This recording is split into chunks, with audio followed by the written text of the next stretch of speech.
We are joined by another guest here at Giant. I'll let you introduce yourself and tell us a little bit about what you do.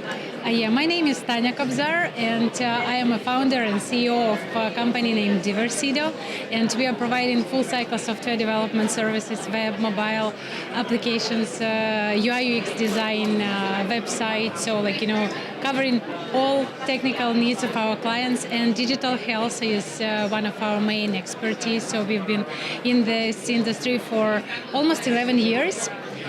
So I hope to bring some interesting insights. Definitely. I mean, I've had a little look at the portfolio of some of the companies you've worked with. What would you say are the top tips for a successful health app, particularly? It's know your audience. So know who are you building your app for, understanding their main pains, or so that's usually when our clients come to us and say, okay, I want to build this type of product. So what we are usually, the first question that we ask is, why do you want to build it? And it's usually, so it's important to understand, what is the main, it usually should be either problem to solve or goal to achieve.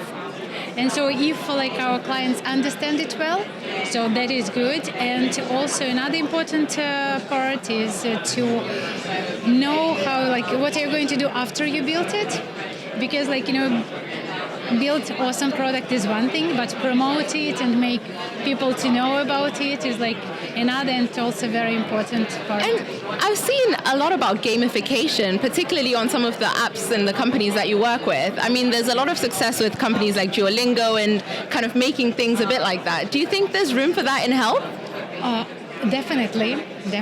And it's in digital health, it's not that often yet, but gamification is at least in the approach that we apply, it's much more than just, the first thing that come into your mind, points, badges, and leaderboards. Yep. So it's more about the behavioral drives, motivational drives that make people do something, and that usually, so there is exactly the same thing.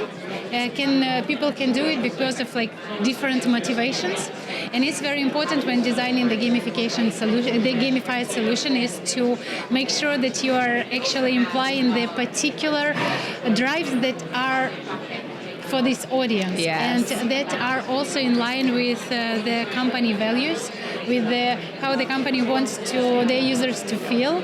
Because, for example, if some examples, so the checkups, people can do checkups because of they are feeling social pressure, and their community are about health and being proactive with their health. They can do it because they have a very detailed and clear plan of their health development, and their checkup is one part of it. They can do it because they have some digital twin that they are just like a Tamagotchi that needs to have taken care of. Or they can do it because of fear if you don't do checkup. Yep. And that's it. And knowing all those things, helping to bring the best solution. That's amazing. And what do you guys have lined up for 2025? What exciting things are happening for the company in 2025? Oh, we'll see. Currently the economical landscape is not the best. I'm not sure what your other guests saying, but what we see that fundraising is very hard, and all the companies, they are keeping low and waiting for. So it's not quite clear. Is it recession? Or is everybody's preparing to recession, or we are going out of recession? So we hope that this year will be at least as good as the previous one. And so looking for new clients, looking for new exciting opportunities. We work a lot with innovation departments of universities, hospitals. Actually, Aldrich Innovation, if you spoke to them, that's our clients. We are building a gamified solution for kids with them. We like working with them. So hope that probably the funding will go better with the Innovate UK or other companies. Maybe we'll get wishful thinking to get into more NHS clients. It's definitely a possibility. Well, good luck with the coming year, and thank you so much. Thank you. No worries.